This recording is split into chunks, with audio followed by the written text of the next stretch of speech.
Tantor Audio, a division of Recorded Books, presents Silk is for Seduction by Loretta Chase, narrated by Kate Redding. Prologue. In the summer of 1810, Mr. Edward Noirot eloped to Gretna Green with Miss Catherine de Lucy. Mr. Noirot had been led to believe he was eloping with an English heiress, whose fortune, as a result of this rash act, would become his exclusively. An elopement cut out all the tiresome meddling in the form of marriage settlements by parents and lawyers. In running off with a blue-blooded English lady of fortune, Edward Noirot was carrying on an ancient family tradition. His mother and grandmother were English. Unfortunately, he'd been misled by his intended, who was as accomplished in lying and cheating in the most charming manner possible as her lover was. There had indeed been a fortune, past tense. It had belonged to her mother, whom John de Lucy had seduced and taken to Scotland in the time-honoured fashion of his own family. The alleged fortune by this time was long gone. Miss de Lucy had intended to improve her financial circumstances in the way women of her family usually did, by luring into matrimony an unsuspecting blue-blooded gentleman with deep pockets and a lusting heart. She, too, had been misled, because Edward Noirot had no more fortune than she did. He was, as he claimed, the offspring of a French count, but the family fortune had been swept away, along with the heads of various relatives, years before, during the Revolution. Thanks to this comedy of errors, the most disreputable branch of one of France's noble families was united with its English counterpart, better known and loathed in the British Isles as the dreadful de Lucys. The listener will easily imagine the couple's chagrin when the truth came out shortly after they'd made their vows. The listener will undoubtedly expect the screaming, crying, and recriminations usual on such occasions. The listener, however, would be mistaken. Being the knaves they were, and furthermore quite truly in love, they laughed themselves sick. Then they joined forces. They set about seducing and swindling every dupe who crossed their path. It was a long and convoluted path. It took them back and forth between England and the Continent, depending on when a location became too hot for comfort. In the course of their wanderings, Catherine and Edward Noirot produced 3 daughters. Chapter 1. The Lady's Dressmaker. Under this head we shall include not only the business of a mantua-maker, but also of a milliner. In the milliner, taste and fancy are required, with a quickness in discerning, imitating, and improving upon various fashions, which are perpetually changing among the higher circles. The Book of English Trades and Library of the Useful Arts, 1818. London, March, 1835. Marcelline, Sophia, and Léonie Noirot, sisters and proprietresses of Maison Noirot, Fleet Street, West Chancery Lane, were all present when Lady Renfrew, wife of Sir Joseph Renfrew, dropped her bombshell. Dark-haired Marcelline was shaping a papillon bow meant to entice her ladyship into purchasing Marcelline's latest creation. Fair-haired Sophia was restoring to order one of the drawers ransacked earlier for one of their more demanding customers. Léonie, the redhead, was adjusting the hem of the lady's intimate friend, Mrs. Sharp.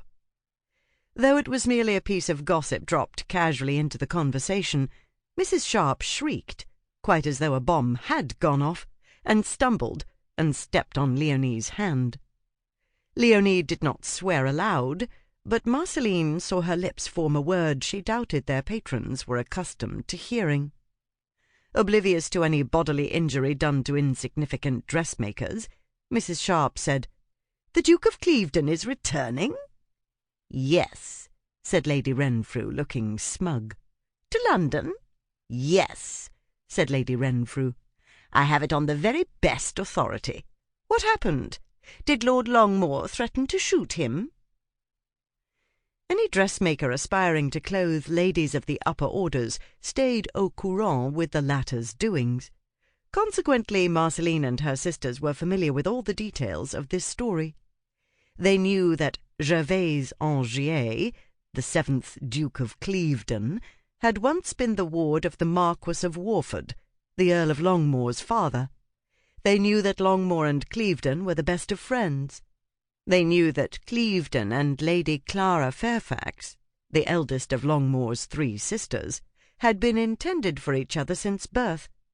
Clevedon had doted on her since they were children. He'd never shown any inclination to court anyone else, though he'd certainly had liaisons aplenty of the other sort, especially during his 3 years on the Continent.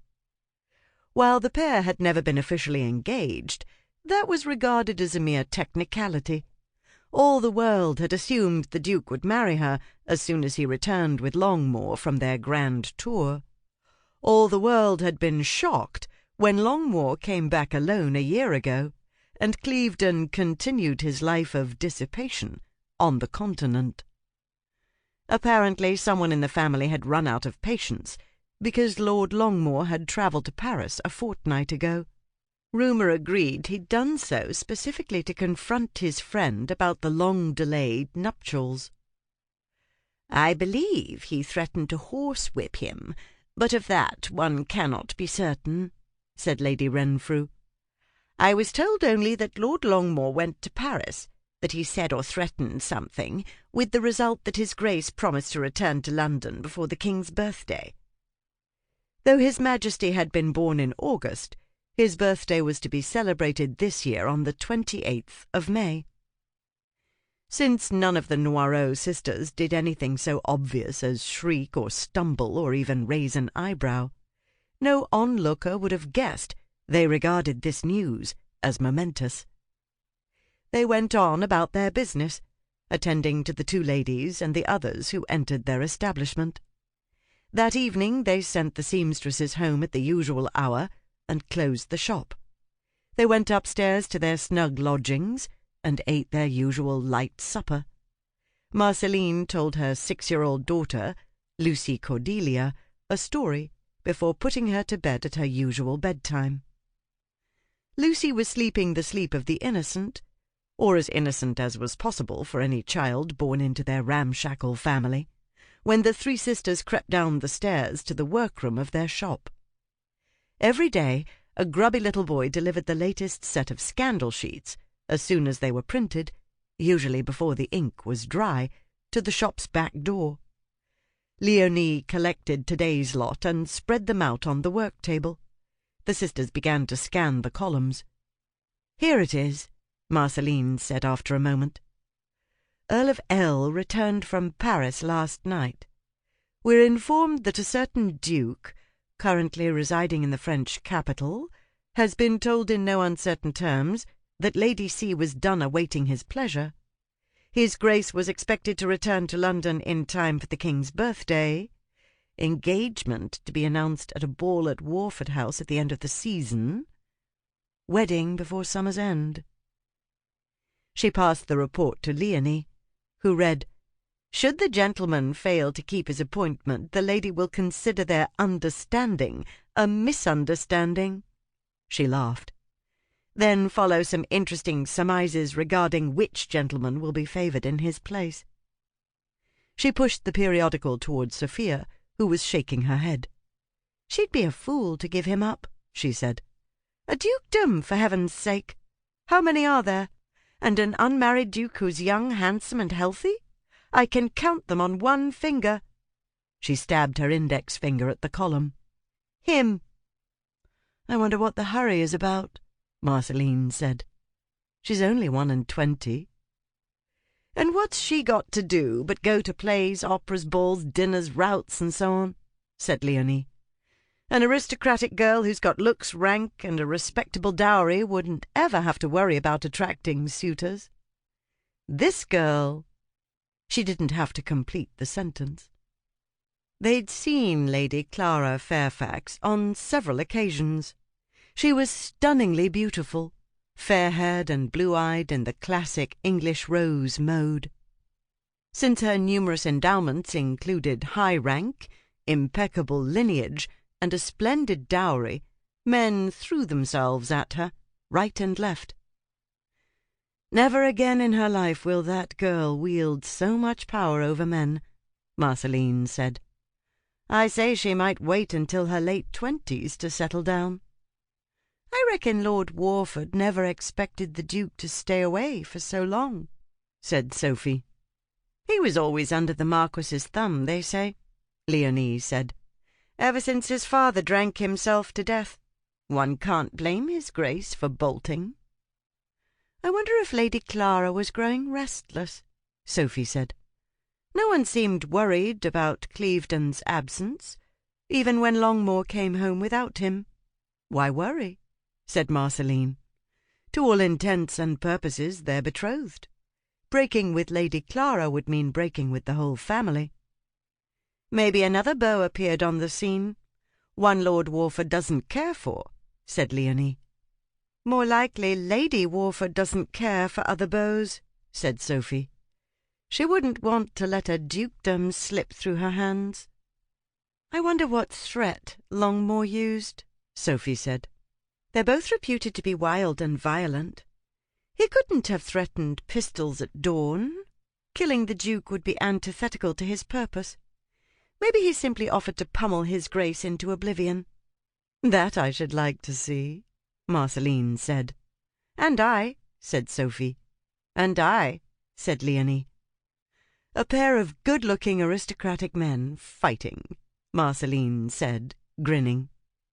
Since Clevedon had left London several weeks before she and her sisters had arrived from Paris, they hadn't to date clapped eyes on him. They were aware, though, that all the world deemed him a handsome man. There's a sight not to be missed. Too bad we shan't see it. On the other hand, a duke's wedding doesn't happen every day, and I'd begun to think this one wouldn't happen in our lifetime," Sophie said. "It'll be the wedding of the year, if not the decade," Leonie said. "The bridal dress is only the beginning. She'll want a trousseau and a completely new wardrobe befitting her position. Everything will be of superior quality. Reams of blonde lace, the finest silks, muslin as light as air. She'll spend thousands upon thousands." For a moment the three sisters sat quietly contemplating this vision, in the way pious souls contemplated paradise. Marcelline knew Leonie was calculating those thousands down to the last farthing. Under the untamable mane of red hair was a hard-headed businesswoman. She had a fierce love of money and all the machinations involving it. She laboured lovingly over her ledgers and accounts and such. Marcelline would rather clean privies than look at a column of figures. But each sister had her strengths. Marcelline, the eldest, was the only one who physically resembled her father. For all she knew, she was the only one of them who truly was his daughter. She had certainly inherited his fashion sense, imagination, and skill in drawing. She'd inherited as well his passion for fine things, but thanks to the years spent in Paris learning the dressmaking trade from Cousin Emma, hers and her sister's feelings in this regard went deeper. What had begun as drudgery, a trade learned in childhood purely for survival, had become Marcelline's life and her love. She was not only Maison Noirot's designer, but its soul. Sophia, meanwhile, had a flair for drama, which she turned to profitable account. A fair-haired, blue-eyed innocent on the outside, and a shark on the inside, Sophie could sell sand to Bedouins. She made stony-hearted money-lenders weep, and stingy matrons buy the shop's most expensive creations. "Only think of the prestige," Sophie said. "The Duchess of Clevedon will be a leader of fashion. Where she goes, everyone will follow." "She'll be a leader of fashion in the right hands," Marcelline said. "At present." A chorus of sighs filled the pause. "Her taste is unfortunate," said Leonie. "Her mother," said Sophie. "Her mother's dressmaker, to be precise," said Leonie. "Hortense the Horrible," they said in grim unison. Hortense Downs was the proprietress of Downs's, the single greatest obstacle to their planned domination of the London dressmaking trade. At Maison Noirot, the hated rival's shop was known as Dowdy's. "Stealing her from Dowdy's would be an act of charity, really," said Marcelline. Silence followed while they dreamed their dreams. Once they stole one customer, others would follow. The women of the beau monde were sheep. That could work to one's advantage if only one could get the sheep moving in the right direction. The trouble was not nearly enough high-ranking women patronized Maison Noirot because none of their friends did. Very few were ready to try something new. In the course of the shop's nearly 3-year existence, they'd lured a number of ladies, like Lady Renfrew. But she was merely the wife of a recently knighted gentleman, and the others of their customers were like her, gentry or newly rich. The highest echelons of the ton, the duchesses and marchionesses and countesses and such, still went to more established shops, like Dowdy's. Though their work was superior to anything their London rivals produced, Maison Noirot still lacked the prestige to draw the ladies at the top of the list of precedents. "It took 10 months to pry Lady Renfrew out of Dowdy's clutches," said Sophie. They'd succeeded because her ladyship had overheard Dowdy's forewoman, Miss Oakes, say the eldest daughter's bodices were difficult to fit correctly, because her breasts were shockingly mismatched. An indignant Lady Renfrew had cancelled a huge order for mourning and come straight to Maison Noirot, which her friend Lady Sharp had recommended. During the fitting, Sophie had told the weeping eldest daughter that no woman in the world had perfectly matching breasts. She also told Miss Renfrew that her skin was like satin, and half the ladies of the beau monde would envy her décolleté. When the Noirot sisters were done dressing the young lady, she nearly swooned with happiness. It was reported that her handsomely displayed figure caused several young men to exhibit signs of swooning too. "We don't have 10 months this time," Leonie said, "and we can't rely on that vicious cat at Dowdy's to insult Lady Warford. She's a marchioness, after all, not the lowly wife of a mere knight." "We'll have to catch her quickly, or the chance is gone forever," said Sophie. "If Dowdy's gets the Duchess of Clevedon's wedding dress, they'll get everything else." "Not if I get there first," Marcelline said. Chapter 2. Italian Opera. Place des Italiens. The lovers of the Italian language and music will here be delighted by singers of the most eminent talents, as its name indicates. This theatre is devoted exclusively to the performance of Italian comic operas. It is supported by government and is attached to the Grand French Opera. The performances take place on Tuesdays, Thursdays, and Saturdays. Francis Coughlin, A Guide to France, explaining every form and expense from London to Paris, 1830. Paris. Italian Opera. 14 April, 1835. Clevedon tried to ignore her. The striking brunette had made sure she'd attract attention. She'd appeared with her actress friend in the box opposite his at the last possible moment. Her timing was inconvenient. He had promised to write Clara a detailed description of tonight's performance of The Barber of Seville. He knew Clara longed to visit Paris, though she made do with his letters. In a month or so he'd return to London and resume the life he'd abandoned. He'd made up his mind for Clara's sake to be good. He wouldn't be the kind of husband and father his own father had been. After they were wed, he would take her abroad. For now they corresponded, as they'd been doing from the time she could hold a pen. For the present, however, he intended to make the most of every minute of these last weeks of freedom. Thus, the letter to Clara wasn't his only business for the night. He'd come in pursuit of Madame Saint-Pierre, who sat in a nearby box with her friends, occasionally casting not unfriendly glances his way. He'd wagered Gaspard Arronduil £200 that Madame would invite him to her post-opera soirée, whence Clevedon fully expected to make his way to her bed. But the mysterious brunette. Every man in the opera house was aware of her. None of them was paying the slightest attention to the opera.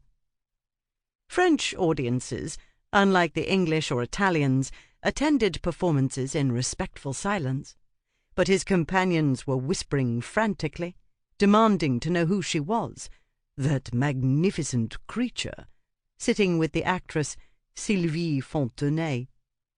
He glanced at Madame Saint-Pierre, then across the opera house at the brunette. Shortly thereafter, while his friends continued to speculate and argue, the Duke of Clevedon left his seat and went out. "That was quick work," Sylvie murmured behind her fan. "Reconnaissance pays," Marcelline said. She'd spent a week learning the Duke of Clevedon's habits and haunts. Invisible to him and everyone else, though she stood in plain sight, she'd followed him about Paris, day and night. Like the rest of her misbegotten family, she could make herself noticed or not noticed. Tonight she'd stepped out of the background. Tonight every eye in the theatre was on her. This was unfortunate for the performers, but they had not earned her sympathy. Unlike her, they had not put forth their best effort. Rosina was wobbling on the high notes, and Figaro lacked joie de vivre. "He wastes not a moment," said Sylvie, her gaze ostensibly upon the doings on stage. "He wants an introduction, so what does he do? Straight he goes to the box of Paris's greatest gossips, my old friend the Comte de Refeur, and his mistress, Madame Hironde. That, my dear, is an expert hunter of women." Marcelline was well aware of this. His Grace was not only an expert seducer, but one of refined taste. He did not chase every attractive woman who crossed his path. He did not slink into brothels, even the finest, as so many visiting foreigners did. He didn't run after maids and milliners. For all his wild reputation, he was not a typical libertine. He hunted only Paris's greatest aristocratic beauties, and the crème de la crème of the demi-monde. While this meant her virtue, such as it was safe from him, it did present the challenge of keeping his attention long enough for her purposes. And so her heart beat faster, the way it did when she watched the roulette wheel go round. This time, though, the stakes were much higher than mere money. The outcome of this game would determine her family's future. Outwardly she was calm and confident. "How much will you wager that he and Monsieur le Comte enter this box at precisely the moment the interval begins?" she said. "I know better than to wager with you," said Sylvie. The instant the interval began, and before the other audience members had risen from their seats, Clevedon entered Mademoiselle Fontenay's opera box with the Comte de Refeur. The first thing he saw was the rear view of the brunette. Smooth shoulders and back, exposed a fraction of an inch beyond what most Parisian women dared, and the skin, pure cream. Disorderly dark curls dangled enticingly against the nape of her neck. He looked at her neck, and forgot about Clara and Madame Saint-Pierre and every other woman in the world. A lifetime seemed to pass before he was standing in front of her, looking down into brilliant dark eyes, where laughter glinted, looking down at the ripe curve of her mouth, laughter again lurking at its corners. Then she moved a little, and it was only a little, the slightest shift of her shoulders, but she did it in the way of a lover turning in bed, or so his body believed, his groin tightening. The light caught her hair and gilded her skin, and danced in those laughing eyes. His gaze drifted lower, to the silken swell of her breasts, the sleek curve to her waist. He was vaguely aware of the people about him talking, but he couldn't concentrate on anyone else. Her voice was low, a contralto shaded with a slight huskiness. Her name, he learned, was Noirot. Fitting. Having said to Mademoiselle Fontenay all that good manners required, he turned to the woman who'd disrupted the opera house. Heart racing, he bent over her gloved hand. "Madame Noirot," he said. "Enchanté." He touched his lips to the soft kid. A light but exotic scent swam into his nostrils. Jasmine? He lifted his head and met a gaze as deep as midnight. For a long pulsing moment their gazes held. Then she waved her fan at the empty seat nearby. "It's uncomfortable to converse with my head tipped back, Your Grace," she said. "Forgive me." He sat. "How rude of me to loom over you in that way. But the view from above was—" He trailed off as it belatedly dawned on him. She'd spoken in English, in the accents of his own class, no less. He'd answered automatically, taught from childhood to show his conversational partner the courtesy of responding in the latter's language. "But this is diabolical," he said.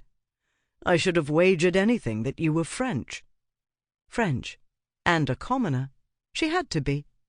He'd heard her speak to Orfeur in flawless Parisian French, superior to Clevedon's, certainly. The accent was refined, but her friend, 40 if she was a day, was an actress. Ladies of the upper ranks did not consort with actresses. He'd assumed she was an actress or courtesan. Yet if he closed his eyes, he'd swear he conversed at present with an English aristocrat. "You'd wager anything?" she said. Her dark gaze lifted to his head and slid down slowly, leaving a heat trail in its wake, and coming to rest at his neckcloth. "That pretty pin, for instance?" The scent and the voice and the body were slowing his brain. "A wager?" he said blankly. "Or we could discuss the merits of the present Figaro, or debate whether Rosina ought properly to be a contralto or a mezzo-soprano," she said. "But I think you were not paying attention to the opera." She plied her fan slowly. "Why should I think that, I wonder?"